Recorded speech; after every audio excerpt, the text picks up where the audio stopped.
बिस्मिल्लाहिर्रहमानिर्रहीम अस्सलाम वालेकुम दोस्तों, मैं अमीन राजा, तुसीं देख रहे हो लाइव लाहौरिया टीवी। तो अज मेरे नाल आतिफ साहब मौजूद ने, मेरे दोस्त ने। इन्हां दे वालिद साहब किसी वजह तो घरों नाराज़ हो के घरों चले गए।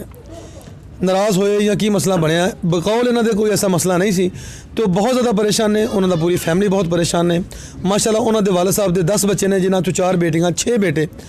तो रिसेंटली एक बेटे ते एक बेटी की शादी की थी, लेकिन शादी तो फौरन बाद उन्होंने वालिद अचानक गायब हो गए।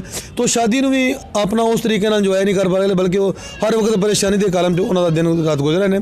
आतिफ भाई अपना मसला लैके साढ़े को आए। असीं सोचा कि इन्हों की परेशानी तमाम दोस्तों तक पहुँचाई जाए कि अगर साडा वीडियो बजुर्ग खुद किते देख लैन तो घर आ जान, जो भी उन्होंने परेशानी, जो भी उन्होंने मसला है वो हल होएगा। जो भी उन्होंने रिक्वायरमेंट है, जो उन्होंने डिमांड है वो पूरी होएगी। उन्होंने बच्चे हर गल उन्होंने मनने तैयार ने।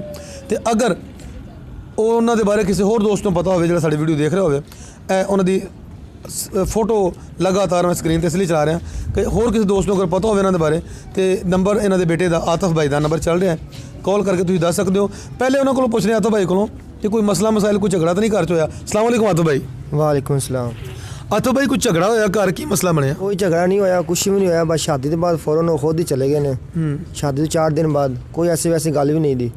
यानी कि शादी हुई बच्ची दी ते बच्चे दी, उन्होंने 4 दिन बाद आप ही गायब हो गए। शादी हासी खुशी नाल हुई है, कोई झगड़ा झुगड़ा है? शादी बहुत अच्छी हुई, हंस खुशी ना हुई सारी शादी, कोई मसला भी नहीं। अचानक शादी के बाद चले गए ने, दसिया भी नहीं, चुप करके चले गए ने। ते बुजुर्गों का पूरा नाम तो दसो। बशीर अहमद वल सुलेमान है। बशीर अहमद वल सुलेमान। वल सुलेमान। ते किहड़े इलाके दे तुसीं पिछों रहने वाले हो? ये तहसील दीपालपुर है, जिला उकाड़ा है, महल्ला अफजल कॉलोनी।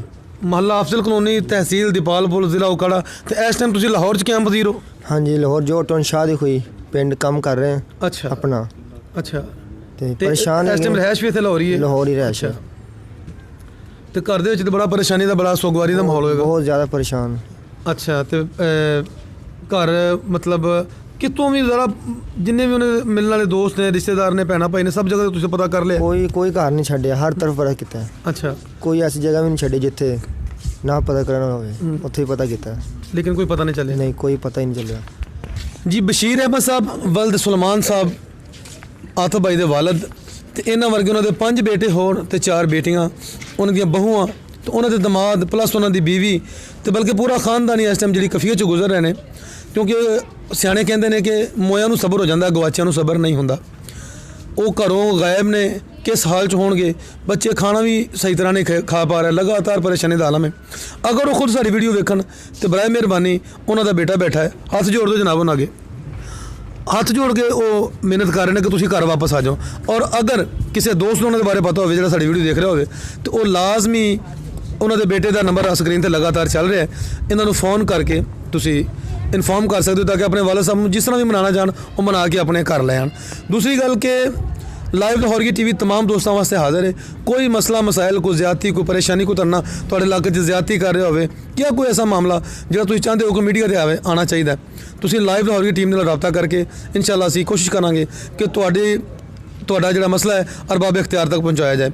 बहुत शुक्रिया जी। इस वीडियो को शेयर लाजमी करना, क्योंकि इस वीडियो को शेयर करना सदका जारिया है। शुक्रिया जी।